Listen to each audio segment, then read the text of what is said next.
Chats, man. Chappell Chats. Yeah, you're in early, man. This is where you want to be. You're like one of the original investors on Facebook. Or something. Exactly, man. You're basically Mark Zuckerberg.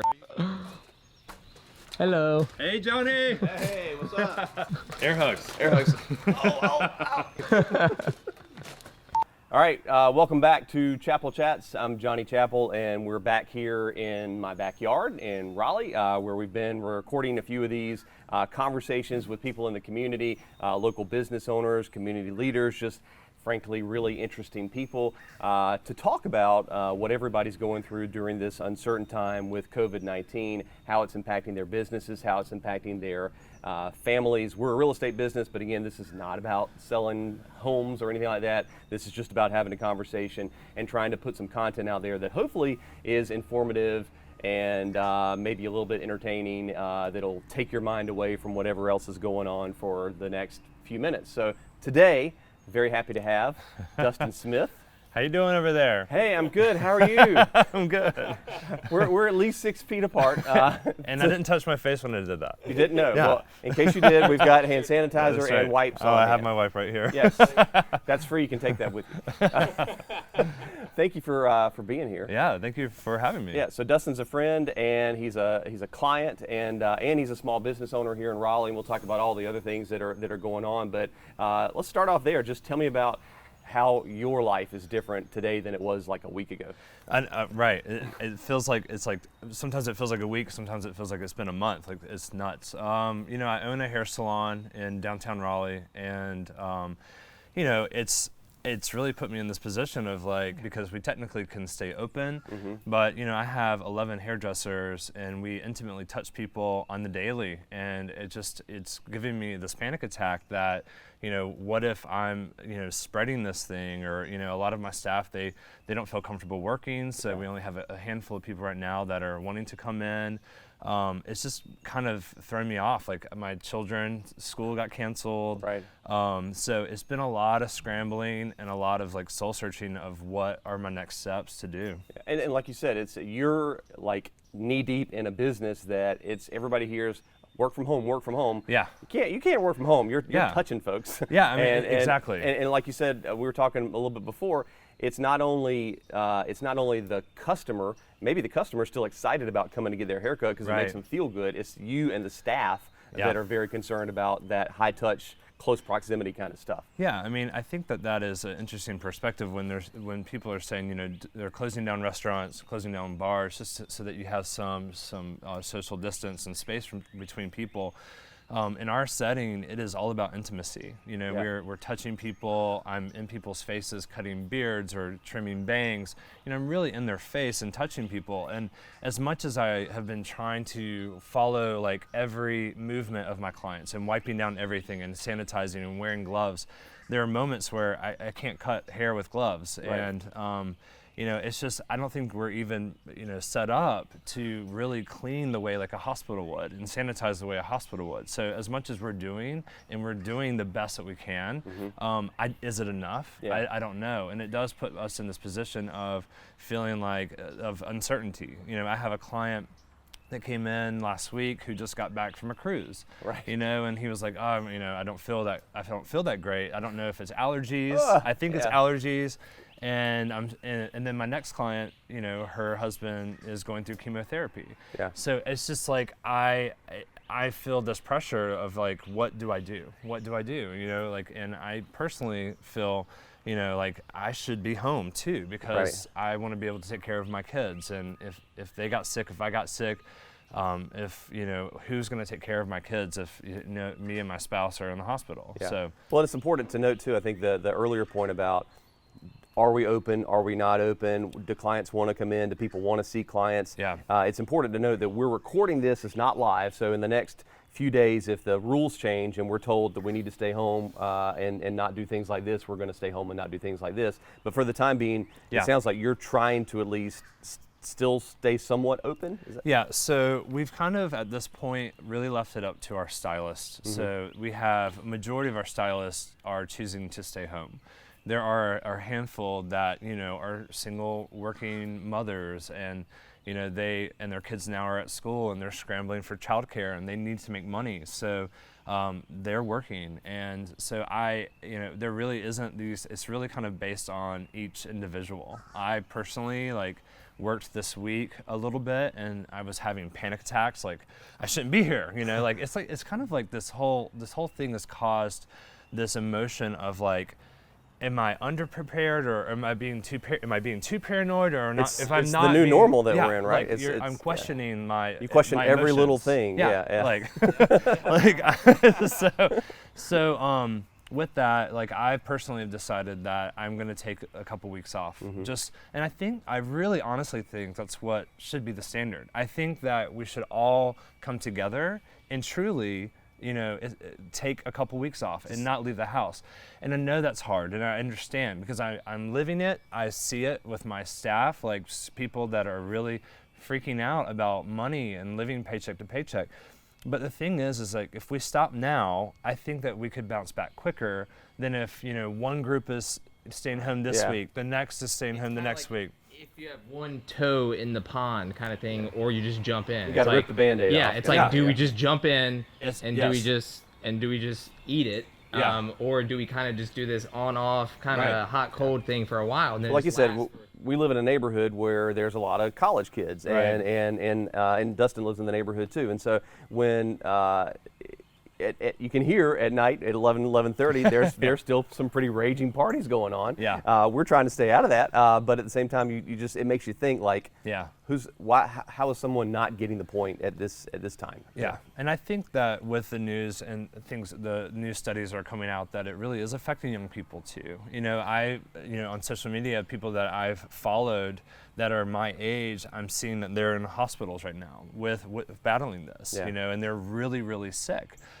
So I think that and especially we don't know how it's really having an effect on children yet.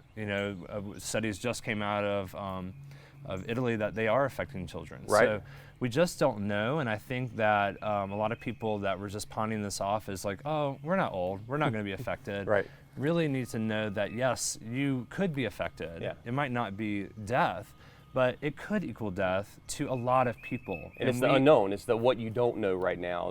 We don't know. We just don't know. And so if you don't know something, why even take a chance? And even what the long-term effects would be, right? So if this is attacking the lungs, what is that going to look like? As if you're young and you get this, is this going to cause a long-term effect on you for the rest of your life that we just don't know? So I think that's why we all need to just take a pause. It's going to suck, and it does suck for me too. But we just need to. You mentioned social media earlier, and you're quite the social media influencer.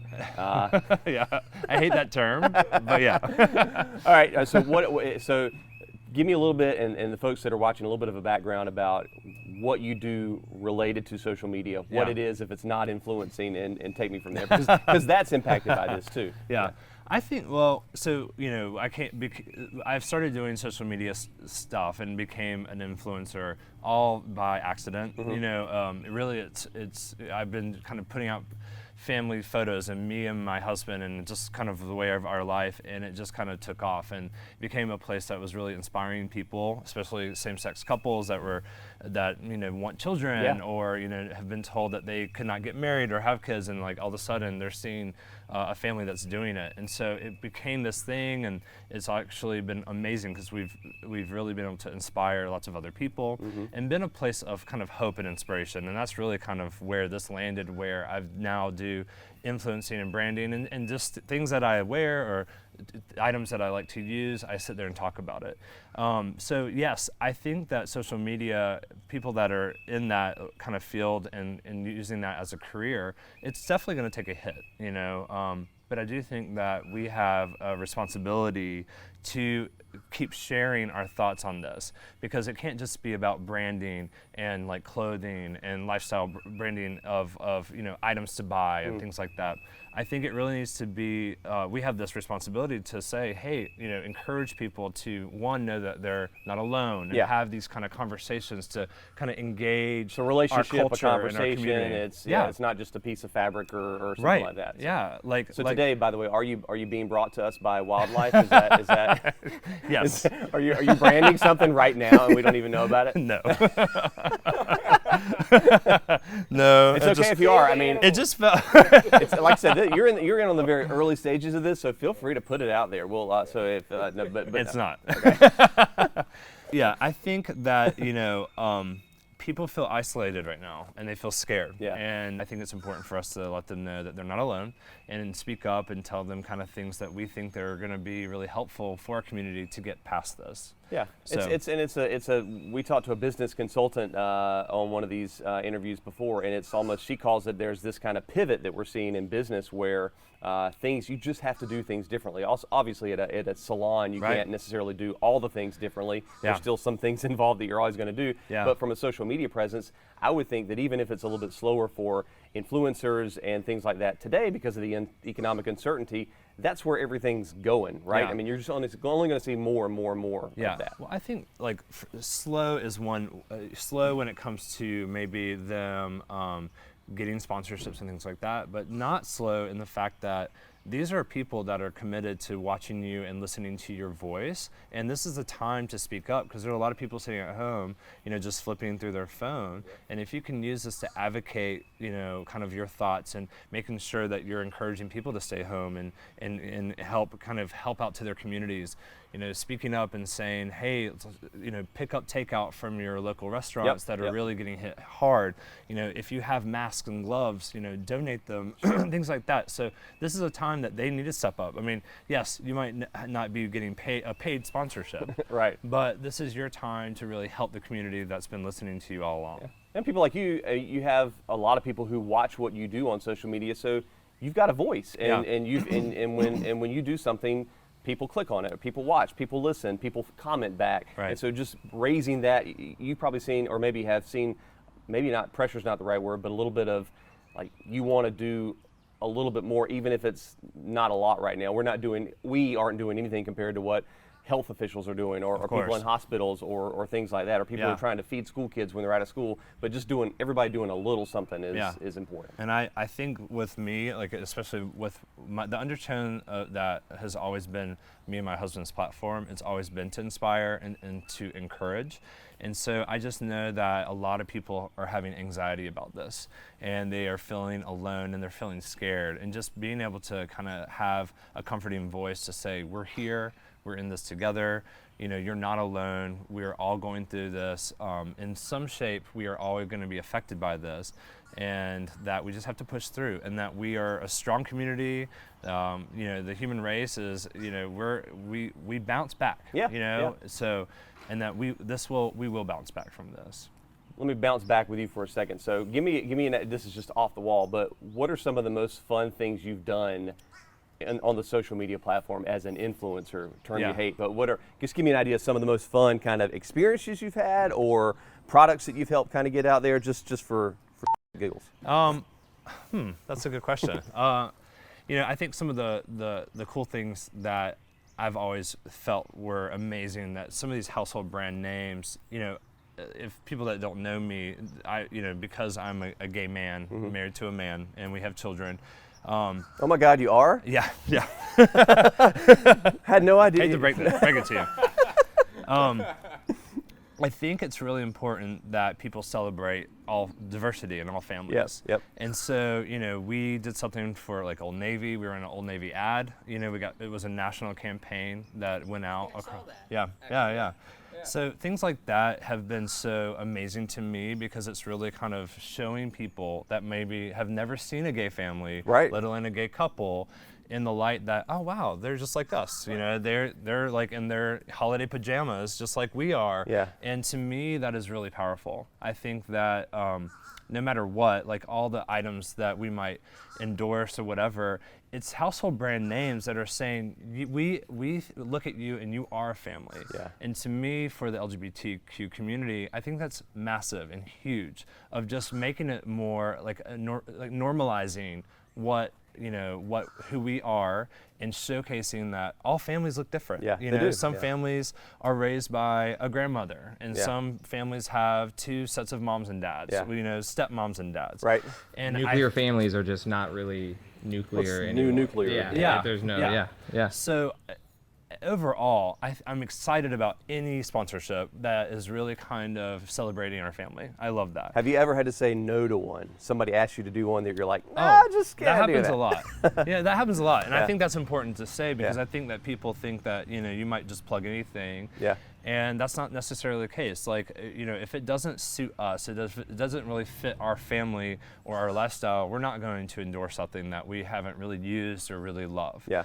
Some of the perks that this is offered is, we've gotten vacations and where we've been able to take our whole family places, like their very first plane ride. Great experiences for your kids. Yeah, it's just so cool. And then, we're everything that, when we do this, it's us just being our family. Right. And, being able to kind of share that with the world and inspire others. Yeah, I love that. So amazing. I think the inspirational part of it, I totally get that and what you guys do. And then just the bring, as another gay man, making it normal, because it's still it's changing for the better quickly. Yeah. But it wasn't always that way just a couple years ago. Yeah. So I think seeing national name brands wanting to work with you and Burton and your family that's just really cool. And again, for a wider audience that might see that at home and be like, that's a family. I mean, I think what's funny is like when you look at our Instagram, you'll see that we're just the most basic.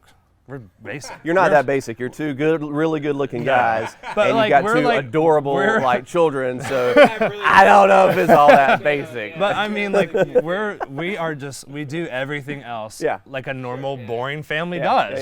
Like we're baking cupcakes with our kids. Right. We are, playing a sprinkler. Like we do the same things that everyone does, and I think that's really important to see because I think there's a lot of curiosity. And I also think it's been amazing because I've had, first of all, we get emails every week, every day even, saying, you guys are my inspiration. Like I live in a country where it's illegal to be gay, and I can never have what you have, but I live through you guys, and it makes me sad. Other people. That someone took the time to comment to say that you've made in some way a small difference, or given them hope, or given them or now they're inspiration. trying to figure out where they can move so that they can be free and be themselves. Or I have straight families that reach out to me saying thank you for opening your lives and sharing that with us because you've changed my husband's perspective on what a gay man is or what a gay family looks like. And to me, all this is really powerful, and it also makes a safer place for my children to grow up.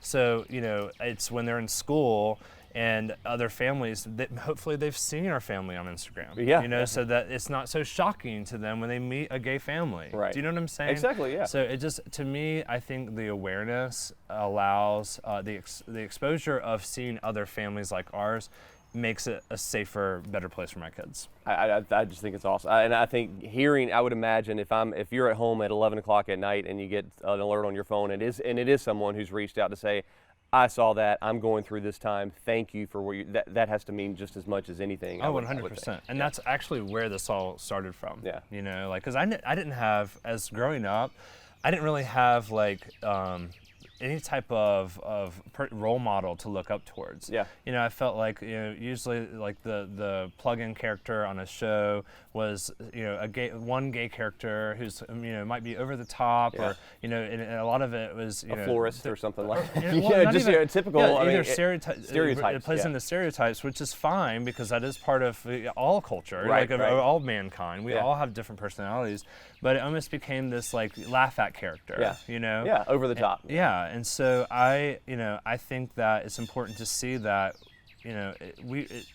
gay does not define who you are. Mm-hmm. It's a piece part of it. It's a piece of you. Totally, same thing. I grew up in a small town in eastern North Carolina, and which I love. All my family's still there. I have a really supportive family. But growing up, I mean, we were taught to go to school, play football, meet a girl, date the girl, have babies, and that's what you do. Right. and so that we're fortunate to live in today's time where today it's that much easier for us to be who we want to be. Right. But you go 45 minutes east of here, or you go to different, and it's still not. It's definitely not. Yeah, it's getting better quickly. And those are the kids that are reaching out saying, I live in a small rural town, but I want when I'm able to leave my home eventually, you guys have given me hope that one day I can maybe marry someone and have a family too. And thank you for that. And that's amazing. That is amazing. And I think that we're seeing more and more of that, with Modern Family and things like that. But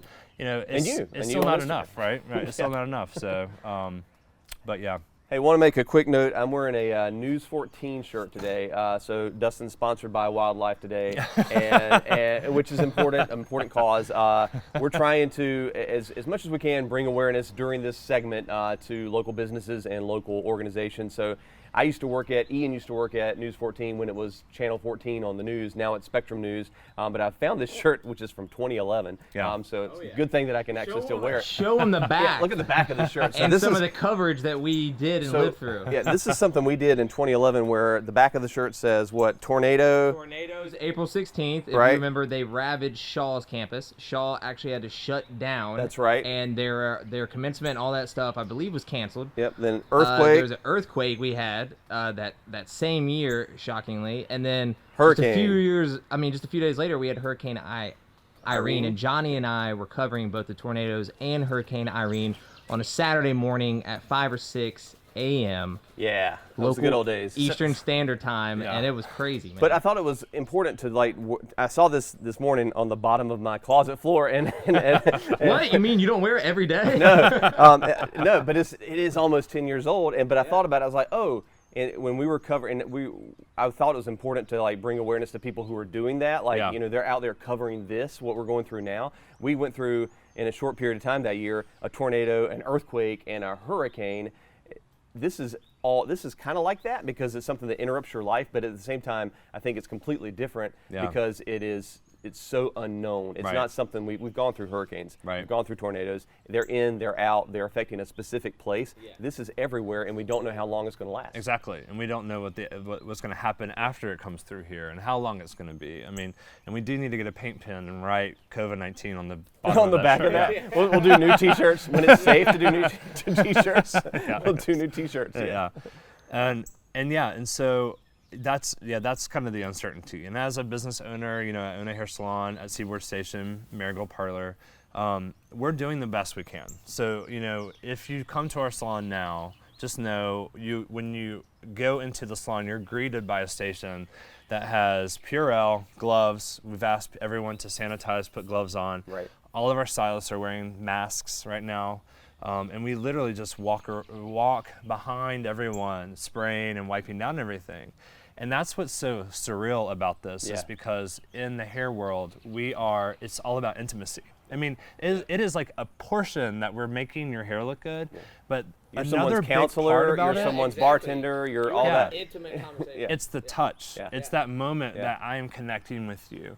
And unfortunately, because of this, it's being taken away. It's really surreal for us as stylists that we that's part of our job is connecting and touching and being close to people. Yeah. And now we're being told that we can't. And that's been so crazy. Yeah. So what can we do at this time? Whether could you, even a salon like Marigold Parlour, if someone's watching, what's a way, could they get a gift card from there? What's a way that they can help? Yeah. Because all your stylists, like you said, they rent the booths, right? So so they're all dependent on people coming to see them, but at the same time, they're nervous about having people come to see them. Yeah, 100%. So I think that if you, right now until they say across the board that salons have to close down, which I kind of think that's probably going to happen.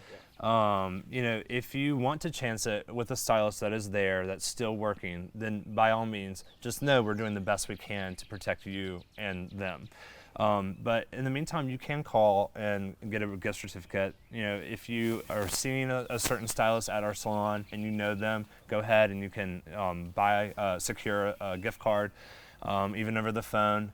And that way that they have a little cushion and you know that you can get your service later. Yeah. We plan to stay open after all of this. I really hope that this doesn't hit our salon where we can't open again, and I highly doubt that that's going to happen. Yeah. We're going to push through this. And I think a lot of people in service, yours is kind of a service-related business, I think. You'd probably see it that way, but a lot of people in the service-related industry are the same way. Like, even if you don't feel like going to to Soka or to Village Draft House or other restaurants, go get a gift card or do takeout if you feel safe about that. Yeah. Anything like that that's small that you can do. I mean, literally, it might help save somebody's job or keep their rent paid for the next month. Exactly. Yeah. And I've even thought about, like, if there's products that you guys are wanting to purchase, and don't want to come into the salon, we will bag everything up and run your card over the phone, and we can have that where we meet you outside in protective gloves and hand off hair care products to people. So like, we're just trying to get through this, and I really think this is just a bump in the road. I don't think that this is going to wipe the road out completely. And we just really need to do our part, though, and really kind of like stay in and try to get through this. You're going to have like a line of people once everything is back to normal. There's going to be a line of people because everybody's hair is going to be like that. Yeah, everyone's going to see what everyone's real hair color is, And right? So it's funny because like hats are going to be really popular, I think, over the next. Right. So I have a friend who's a doctor he texted me just yesterday. He lives in D.C. and he's like in the thick of all this. And he said, there is a barber that's open and I really need a haircut. I don't want to chance it. I don't want to go to the barber. Can you tell me what I should do? Can you instruct me how to cut my own hair? You're like, That's actually what I was going to ask. If there's like a YouTube video that you could put out, be like, hey, this is not going to be perfect, but if you have household scissors and maybe a buzzer for your beard, you can maybe line yourself up or have your partner line yourself up. Okay, this is why you're not doing the tutorial on how to cut your own hair. You need to do that. I know. I'm just kidding. I'm totally kidding. So actually, keep your hat on, yeah. Actually, so I actually thought maybe, it could be a little funny too, but I really thought, okay, I'm actually going to do this. I'm doing it probably today. I'm going to have Burton, my husband, cut his own hair while I'm instructing him, because I do think that there are some tips that I could probably share with guys. That's a great idea. Like, especially guys. I'm going to talk about my female clients in a second, but with guys, I think that I can instruct them how to just kind of calm it down so it feels less unruly. So I think I'm going to actually do this. I'm going to shoot it today and then put it on Instagram. Idea. Yeah. And then for my female clients, I've even said, like, I've even thought, if you are uncomfortable coming in, why don't you, I could either tell you your formula or send you your formula or like tell you what I use, because everything's available on Amazon. And for a root touch-up or whatever, I probably wouldn't suggest, cutting your hair. There's a little bit more involved. Right. But, if it goes longer than I want, I'm going to be creative about this. I like that. And help kind of instruct I think people. That's an awesome idea. Just like instructional videos. Like me. Yeah. Yeah. So, I think that's great. I know we'd love it if you share that video with us. We'll put it up on all of our stuff too, because I think that's something we don't think about. I realize I'm supposed to have a hair appointment next week, and do I go to that, or the same thing? And that's a messed up thing, because here's the thing with hair. So even in a downturn, right? Businesses that always stay afloat are, one is the hair industry. Yep. Because people, they might not buy a new car or a house or this or whatever. They're going to get their haircut. They're going to get their haircut. And especially if they're losing jobs, they want to look good. And it's also an instant, like, I feel better about myself. Like, I feel. I just lost 2 pounds. I have anxiety. I'm scared. Right. I need to feel good. And what's a quick fix? A haircut. Yeah. And so. I understand why people are bending the rules right now and saying, you know what, I've been home, but I'm gonna stick with my hair appointment. I get it, because it is comforting. It does make you feel good for a moment. Yeah. I feel great after a haircut, but we do have to think on the other side of that. Who else has been running through the salon? And I can't guarantee that I'm not carrying something that I've touched. Yeah, they don't know where you've been and where you're going to go, and you don't know where they've been and where they're going to go. This is something to think about. It's and the uncertainty of there's I'm not I don't know the answer. Yeah. But I do think that people need to think about that, because I don't know, but it's something that you might not be thinking about. Just wanted to wrap it up by asking about your family and how COVID-19 and everything that we're doing right now, how has it impacted your day-to-day with your little kids and husband and grandparents and all those kinds of things? Yeah, so that's been kind of a whirlwind. My kids go to a preschool. They're in a Montessori school. and they've canceled, and so they're now at home. And I am fortunate that I had someone that was a part-time caregiver for us, Right. and she was able to step up and be full-time. So we have her at our home. My husband, he has to work from home now too, so he's barricaded into our bedroom so that the kids and our help their nanny can be downstairs making a mess and being loud. Right. So that's been a little bit of a challenge, just because I still want to they're wanting to go outside. They're wanting to play with people. They keep asking to see my in-laws who They don't get it. Yeah. yeah, and my in-laws, both my my husband's parents have had heart attacks and they've had some health issues.